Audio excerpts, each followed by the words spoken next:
Welcome everyone, I'm Dr. Sam Spinelli, physical therapist and strength and conditioning coach with Citizen Athletics.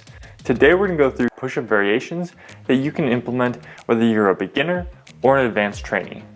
The push-up is a fantastic exercise for developing the chest, the shoulders, the triceps, upper body pressing strength in general, as well as working the midsection and a lot of the other parts of our body depending upon the variation that we utilize. The push-up is also fantastic because it essentially requires no equipment. All the variations that we're going to show today don't require any special equipment other than just your body weight and possibly something to put your feet on or your hands on. Otherwise, you don't need anything special. The push-up is also a fantastic option because it's extremely scalable. We can usually take any specific variation and adjust it so that someone who's not very strong or someone who's very strong is able to get a good sufficient challenge. Another thing that makes it really great right now is that it doesn't really take any equipment. Whether you're doing a regular push-up or a more advanced variation, they usually don't require anything special. All the variations that we're going to show today require no equipment other than some common household things such as a couch to put your hands on. For anyone who really struggles with performing push-ups, we also released a video earlier this week on how to get your first push-up. In that we go through the technique of push-ups, the progression series on how to get your first one, some programming considerations, and a few variations which we're going to expand upon today. For anyone that would like to see that video, I'll put a link for it in the description box below. So instead of haphazardly just saying, here's a ton of different variations you can do, we categorize a lot of these variations into groups. That way you can combine them, so you can have actually way more than 35 options, but we're going to go through the groups one by one, breaking down how these change the push-up and how you can pick which one is best for you and your goals. The first group that we're going to look at is going to be body angle. When we adjust our body angle, it does a couple of things. Number one, it changes the relative weight distribution that's placed on our upper body. When we have something like a hand elevation, which is a great option for many people, it reduces how much loading is actually put onto our upper body. You see, when we do a normal push-up, we have probably about 60% of weight on our hands, whereas when we go to something like a hand elevation, we can greatly reduce that down to something that we're able to scale to our exact strength levels. From the hand elevated version, you can obviously come back down to a regular option, which is going to be a good place for many people. However, for individuals who are a bit stronger, we can change that and go to a feet elevated version. The feet elevated version does a couple of things. Number one, it obviously changes how much weight distribution, like we just said, goes onto your upper body, which is a great option because for a lot of people who are a little bit stronger with push-ups, that feet elevation can just make them that much harder that they now are a sufficiently challenging movement for you. A second thing that the feet elevation does is it changes your torso angle, so that way you're actually working through more of a shoulder flexion position than you were with the standard push-up. And that way you're able to get a little bit more upper pec recruitment than you would with the regular push-up. Now we can continue that trend and go to something like a piked push-up where you increase the height elevation even more, but keep the shoulders where they are. In this position, we start to work more towards something like an incline press or even a shoulder press. And that way we're able to work the deltoids to a higher degree. And then finally in the body angle category, we're going to go to a handstand push-up. From here, we're going to be taking our feet as high up as we can essentially go in relation to our shoulders and really put more of the challenge on the shoulders than the pecs. For a lot of individuals, this is going to be the most advanced variation, and it might not coincide with your exact goals, particularly if you're utilizing the push-up to build a bigger chest, but it's an excellent option for a lot of people, particularly those who are a lot stronger. The second category that we're going to look at is going to be hand position. As we adjust our hand position, it can have a big impact on the challenge that we put on our different muscles and how we actually perform and execute the movement itself. The first one that we can look at is going to be obviously the standard normal hand grip position, which for most people is about shoulder width. This is a good base position for most people as it's a relatively even distribution across most of our muscles. So for anyone who's just trying to get generally stronger, it's a great starting point. As we start to progress past it though, we can look to adjust our hands to different positions. For instance, going to a narrow grip. When we're in a narrow grip position, it's going to do a few things. Number one, as we shift closer in, it's usually going to coincide with our elbows staying tighter into our body. And this is going to encourage more tricep work, as well as encouraging more anterior deltoid work. When we have that elbow come further in and tight, it's going to have to press back forward. This is going to be doing shoulder flexion, which is going to be a main function of our anterior deltoid. We can go in the complete opposite direction and take our hands wider as well. When we took our hands narrow, we saw that the elbows came in. Usually when we take the hands wider, we see that the elbows go out. So for individuals that have a history of shoulder issues, this might not be the best option for them. But for anyone who's trying to emphasize their pecs, this can be a viable option for many people. A negative of the wide grip push-up is that when we take the hands wider out, the moment arm for the triceps gets diminished, and so then they don't really contribute as much to the movement. So while there is more pecs, it comes at a cost. Whereas we could also go to a different hand position called the diamond push-up, where we get that same impact on the shoulder relationship to challenge the pecs to a higher degree, but we also work the triceps because now we're going through a lot more elbow flexion and extension. You can set up every other detail the same as you would for a push-up, but we're just going to make a diamond grip on the ground, and then you're going to try to go through the same motion as you would. This is a pretty challenging variation, and for individuals who struggle with it, you could even combine it with the prior body angle change we talked about, where you could elevate your hands and make it a bit easier. Another hand position change that we can do is actually rotate our hands in the opposite direction to out. Having those fingers point out can be a viable way of doing a push-up for a lot of people. If you're someone who experiences some wrist discomfort, particularly on the top of your wrist while doing push-ups, this can be a way to work around that. As well as for individuals who are trying to emphasize a little bit more of their chest again, this can be a good option, as when you're in this position, you can really try to squeeze your elbows in tight and get that extra bit of chest emphasis. Now, if you take your hands from that rotated out position and keep rotating them so that you get into an underhand position, this can be a great way to work your upper pec fibers. We've talked about this before, where the upper pecs have an action of doing upward elevation of the arm, particularly on an angle.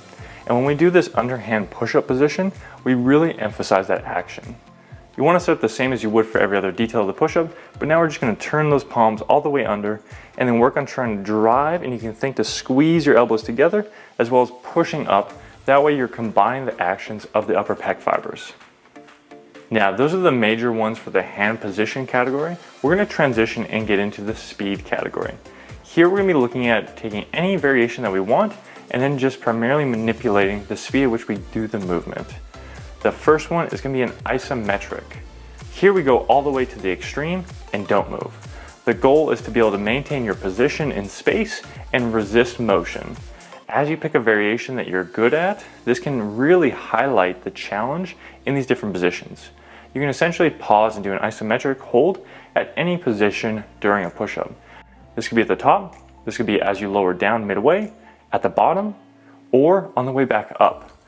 Doing these isometric holds can really highlight different parts of the movement and just how challenging they are. This could be a standalone movement, or it could be put in during a movement, such as you come down, you could add in an isometric hold for a few seconds, press back up, and then keep going. Or it could just be that you come down and hold for 30 seconds, and then you're done the set. Instead of just pausing, we could also go to where we move extremely slow. The slow push-up can be way more challenging than people realize. Oftentimes when individuals perform the push-up, they move at a relatively fast tempo. This isn't a problem, this can be really beneficial, and we're going to talk about that in a second. However, by going very slow, you're going to keep a lot more time under tension on your muscles, which can highly fatigue them. It can create a hypoxic environment where, because the muscle is contracting, it can't get in immediate blood flow and creates a higher metabolic demand within the working muscles. So for individuals who don't necessarily have a way to make their movement that they're trying to harder, slow down and you'll see a huge burn and a huge change in demand. And then obviously we have the regular speed. You don't necessarily need to start adding in tempo to different movements at first. You can start off, get comfortable with any of them, then adjust either slower, faster, whatever it feels necessary to try and get the desired outcome that you're looking for. Then we can move to actually going faster. This can be a good option for a lot of people, particularly if you're trying to pump out more repetitions. So if you're trying to work towards something like a 100 push-up set, that's gonna be really hard to do if you go slow. In contrast, if you get good at being able to go down fast and press up fast, you can develop a greater ability and proficiency with the movement by doing so.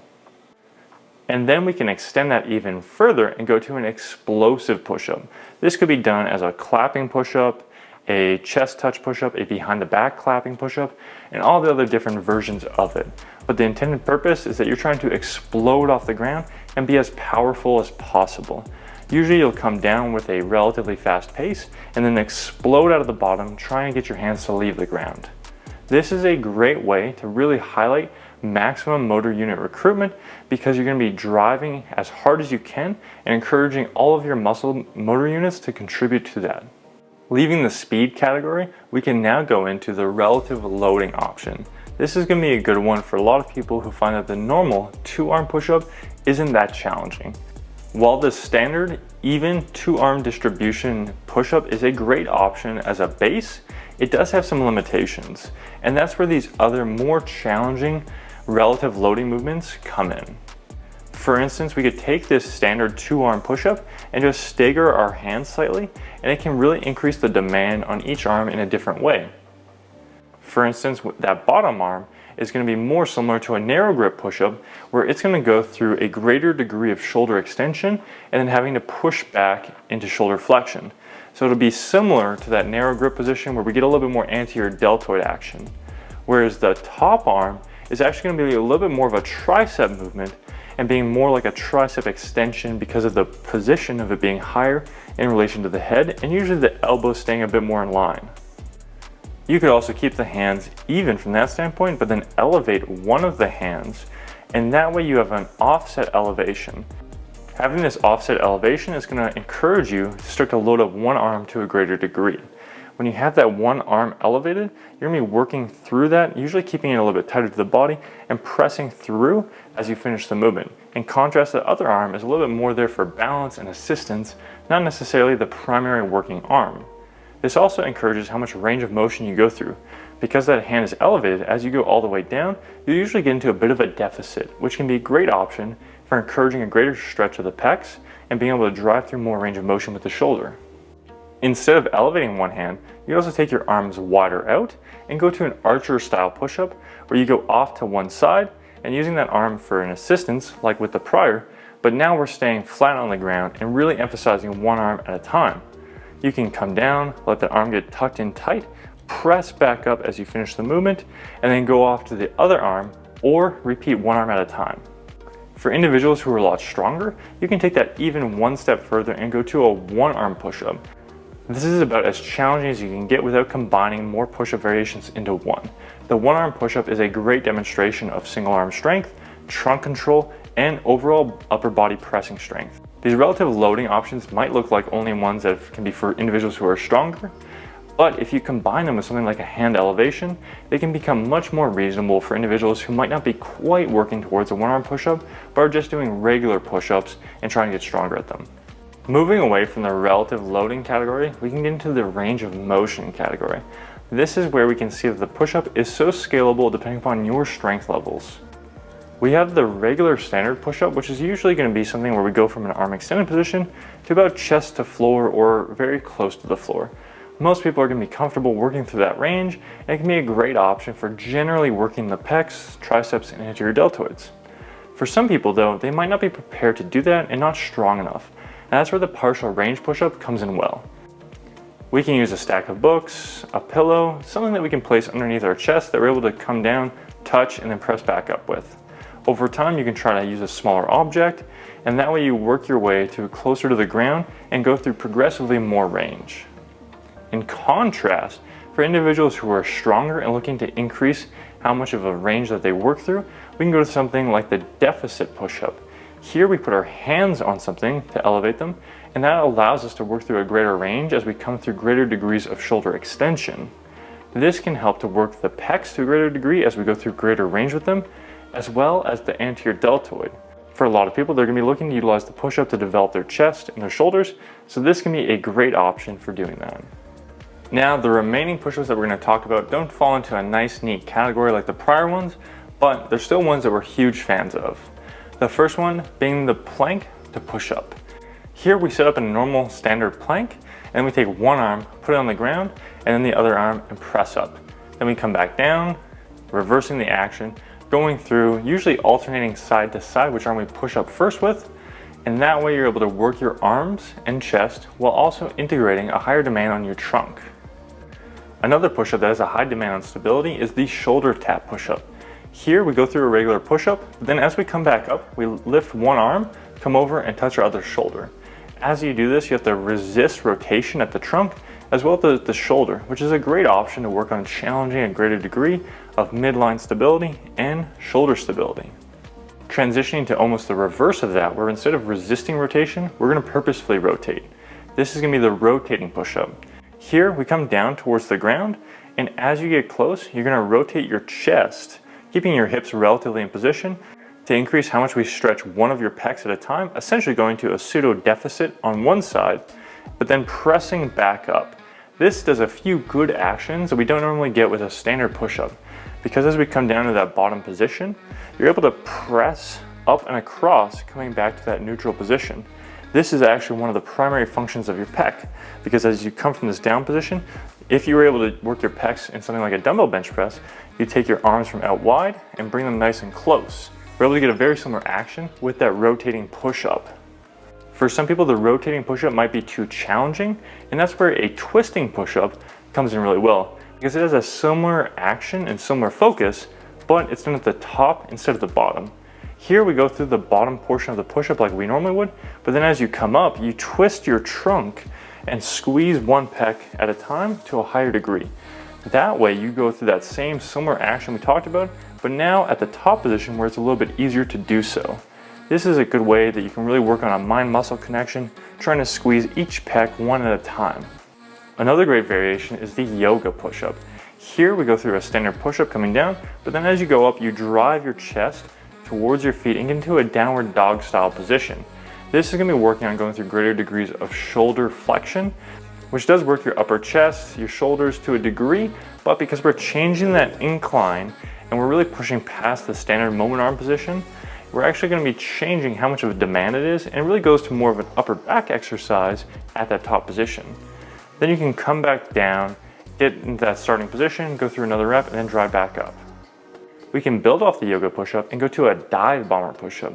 Here, we come up into that top position like we did, but then instead of coming back down to the starting position of a push-up, we come low and pass the ground really close, and then press up into almost a pseudo dip position where we're emphasizing our triceps and our lower pecs to a greater degree. Then you come back down and then you press back up. So we don't go through the standard top position of a push-up. Instead, we're going through that high position, coming down and scooping low, and then back up. If you want to work your triceps to a greater degree, we can go back into that plank position like we were earlier. Then we can keep our hands on the ground, and we're just going to extend at the elbows, trying to keep everything else in line and do a tricep push-up. This can be very challenging in your triceps. And if you want to make it more triceps or more trunk challenging, you can manipulate how far out you have your arms. Bring them closer down, going through more range with your elbows, or you can take them further out and increase the relative moment arm on your trunk. Then we have another style called the hand walk push-up. Here we sit up in a standard push-up position, but we're going to walk our hands over to the side, go down through a push-up, walk our hands back, go through another push-up. This is going to be working on incorporating your shoulders to a higher degree, as they're going to be working on going through this horizontal AB and adduction. This is something that your pecs do, as well as your rear delts. So we're able to get the upper back and the chest incorporated to a higher degree. If you want to really incorporate your upper back and shoulders though, we can go to the piked version of the push-up and do the hand walk there. When you're in this position, because of the way our body's oriented, we're going to be working our upper back to a much higher degree, going through that hand walk position. This can be a great way to really challenge some of your shoulder muscles that you might not otherwise work when training at home. Now the final two push-up variations that we're going to go through are going to be ones that require some sort of a slider. This could either be a furniture slider, an exercise slider, a paper plate, a towel, or even a Tupperware lid. Essentially, you need something that's just going to allow you to put a hand on, and then it's going to slide on the surface that you're doing push-ups on. The first of the two that we're going to look at is going to be a push-up and Pec Fly Combo. How we're going to do this movement is we're going to have one hand on a slider, one hand on the ground. As we're going to come down, we're going to try to come down as if we were doing a regular push-up, but we're going to have one hand go out to the side, and then we're going to be squeezing it back in as we press up. This essentially takes us through a Pec Fly on one side while doing a push-up on the other side, hence the name. As you lower down, try to really control that motion as the arm goes out to the side. That way you get a nice eccentric stretch on that side, and then really try to squeeze it back in, working that pec to a higher degree. Now the last push-up that we're going to go through is going to be the sliding overhead push-up combo. Here, instead of taking the arm out to the side, we're actually going to take it up overhead. This is a very challenging option and kind of combines a pullover that we would normally do with a dumbbell, kettlebell, or barbell into the push-up, and helps to incorporate the lats and the other shoulder extensor muscles to a higher degree. For both of these variations, you can do that as we described with only one hand on a slider, or you could do it with both hands, and that way you could alternate sides as you go through. That's gonna be a very challenging option, as you also then have to control the down planted arm that's on the slider. Push-ups are so fantastic because we can combine multiple variables into one option and have a completely new variation that can be very challenging, work on other details that we may not have been working on previously, and so much more. We love push-ups. And that's at least 35 variations we just covered. But realistically, you could have way more, as you could combine these very easily into having hundreds of variations of push-ups, if not thousands. All you have to do is pick and choose which kind of variables match up with your current goals, and then combine them into the respective variation that you're going to train.